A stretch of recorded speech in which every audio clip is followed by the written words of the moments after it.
एक छोटा सा गांव था। उस गांव में बिरजू नाम का एक आदमी रहता था। उसके पास एक गाय और एक बैल था। बिरजू उनकी देखभाल बड़ी सावधानी और प्रेम से करता था। उसके बैल का नाम था भीमा और गाय का नाम था लक्ष्मी। भीमा बिरजू की खेत जोतने में मदद करता था। इस बीच एक दिन बिरजू का दोस्त मदन बगल के गांव से उससे मिलने आता है। अरे बिरजू, क्या हाल है तुम्हारे?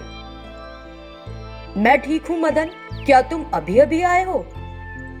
हाँ, मैं तुमसे ही मिलने आया था। अच्छा, हम अपने गांव में बैलों की दौड़ लगवा रहे हैं। मुझे पता है कि तुम्हारा बैल बहुत सारी प्रतियोगिताओं में पहला इनाम जीत चुका है, इसलिए तुम्हारे बैल को हमारे गांव में हो रहे मुकाबले में जरूर भाग लेना चाहिए। क्यों? तुम इस बात पर इतना जोर देकर क्यों कह रहे हो? क्या कोई खास बात है? पहला इनाम 10,000 रुपए का है और यही वजह है कि मैं तुम्हारे पास आया हूँ। हमारे गांव में दलबीर नाम का एक आदमी है। वो जिस भी मुकाबले में अपने बैल को उतारता है उसका बैल ही जीतता है। इस कारण वो बहुत घमंडी हो गया है, इसलिए मैं उसे सबक सिखाकर उसके घमंड को तोड़ना चाहता हूँ, जिसके लिए तुम्हारे बैल की जरूरत है मुझे। ठीक है, मैं जरूर आऊंगा, लेकिन हाँ, एक बात और है कि इस बार सिर्फ बैलों का आपस में मुकाबला नहीं है, बल्कि उन्हें उस वक्त वहाँ से गुजरने वाली रेलगाड़ी के साथ 5 किलोमीटर तक भागना है, तभी वो जीते माने जाएंगे। इतने सारे वजन के साथ बैल उतना तेज कैसे भाग सकेगा? अजीब बात तो यही है कि कितना ही वजन क्यों ना रख दो, दलबीर का बैल रेलगाड़ी के साथ 5 किलोमीटर तक उतनी ही तेज दौड़ लेता है। इसलिए ना मत कहना और उसका घमंड चूर करने के लिए वह अपने बैल को लेकर जरूर आना। ठीक है। अगले दिन वो अपने बैल को लेकर उस मुकाबले की जगह पर गया। वहां और भी बहुत सारे बैल एक कतार में खड़े थे। उनकी गर्दन पर रस्सियां थीं, जिनसे उनकी पीठ पर वजन बांधा गया था। बिरजू ने भी अपने बैल पर कुछ वजन बांधा। उन बैलों के बीच दलबीर का बैल भी खड़ा था। तभी दूर से रेलगाड़ी के आने की आवाज आती है और प्रतियोगिता के लिए सभी सतर्क हो जाते हैं। मदन सबको एक झंडा दिखाता है और सभी बैल ट्रेन के साथ साथ दौड़ना शुरू कर देते हैं। उन बैलों में दलबीर का बैल सबसे आगे निकल जाता है और बिरजू का बैल भी उसकी बराबरी में होता है। इस तरह दोनों बैल जमकर दौड़ते हैं और रेलगाड़ी के साथ साथ 5 किलोमीटर की दूरी तय करके जीत जाते हैं। फिर सिर्फ उन दोनों के बीच मुकाबला होता है। इस बार बिरजू का बैल दलबीर के बैल से आगे निकल जाता है।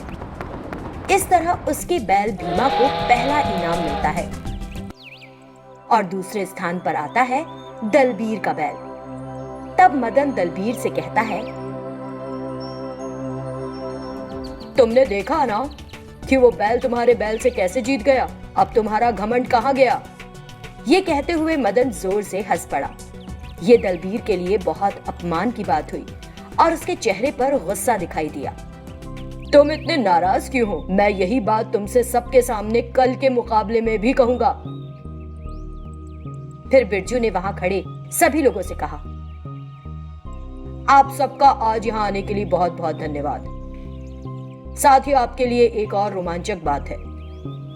आज के मुकाबले में सभी ने बढ़ चढ़कर हिस्सा लिया, इसलिए कल भी बैलों की ये दौड़ होगी। आज कोई जीता या हारा, वो कल भी दौड़ में हिस्सा ले सकता है। वे सब ये बात सुनकर बड़े खुश होते हैं। फिर मदन अपने दोस्त बिरजू से, मैं बहुत खुश हूं मेरे दोस्त, अपने बैल को कल भी लेकर आना, तुम्हें कल भी जीतना है। बिरजू खुश दिल से वहां से घर के लिए निकल गया। घर पहुंचकर उसने अपने बैल भीमा से कहा, भीमा, मैं बहुत खुश हूं, तुम्हारी वजह से मुझे पहला इनाम मिला है, वो भी पूरे 10,000 रुपए का। मैं बहुत बहुत खुश हूं। ये कहते हुए उसकी आंखों में खुशी के आंसू आ गए। भीमा भी बहुत प्रसन्न महसूस कर रहा था। बिरजू अपनी गाय और बैल को चारा देता है। बैल को, भीमा, तुम्हें अच्छे से खाना चाहिए और कल की दौड़ में भी जीत कर दिखाना चाहिए। बैल ने सिर हिलाकर प्रथम आने के लिए हामी भरी। इस तरह उसने उन्हें खिलाया और वो दिन बीत गया। अगली सुबह जब बिरजू उठकर बाहर आया तो देखता है कि उसका बैल मरा पड़ा है। ये देखकर वो रोने लग गया। अरे मेरे भीमा को क्या हो गया? फिर गाय ने बिरजू को इशारों से बताया। मालिक, मैं बताती हूँ कि क्या हुआ।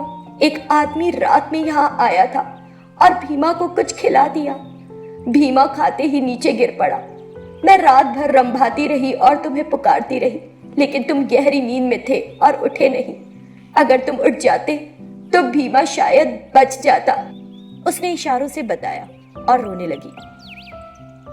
मैं समझ गया हूँ ये किसने किया है। ये सब उसने हमसे बदला लेने के लिए किया। लेकिन किस किस्म का आदमी है कि उसने एक बेजुबान जानवर को मार डाला? उसने उसका क्या बिगाड़ा था? मालिक, इस तरह उदास न हो।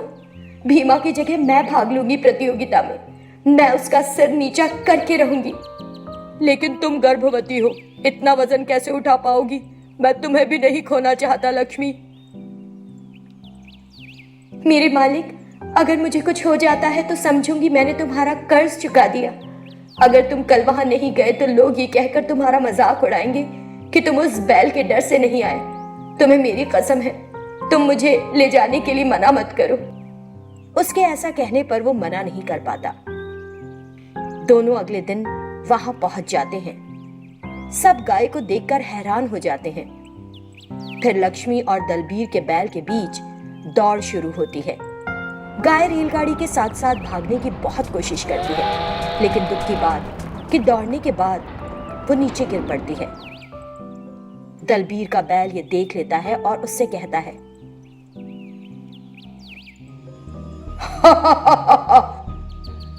क्या तुम मुझसे मुकाबला करने आई हो? तुम मेरे सामने कहीं नहीं हो।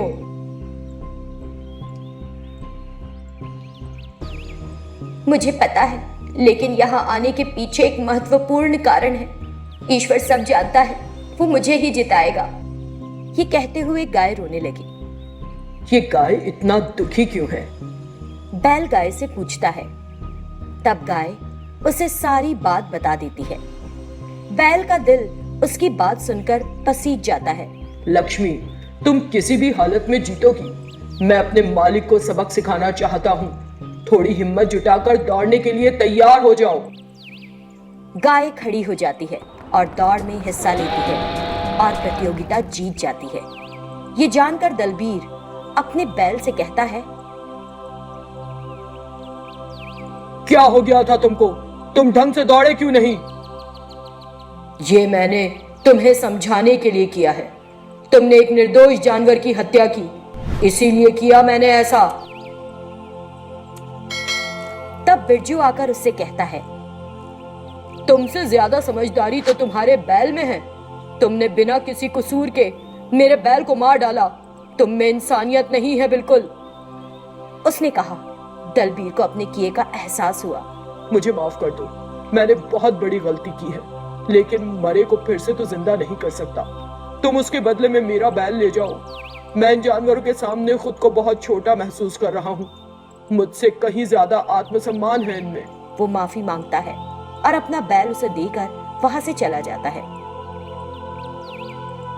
इस तरह गाय और उस बैल के किए त्याग ने दलबीर को अपना रवैया बदलने पर मजबूर कर दिया। उसने बिरजू से माफी मांगी। इस कहानी का नैतिक ये है कि कुछ लोग अपने गुरूर को बनाए रखने के लिए किसी भी हद तक जा सकते हैं, लेकिन मासूम जानवर तभी भी न्याय करने के लिए अपनी तरफ से त्याग करते हैं। हम सबको इंसानियत की भावना को सबसे महत्वपूर्ण समझना चाहिए।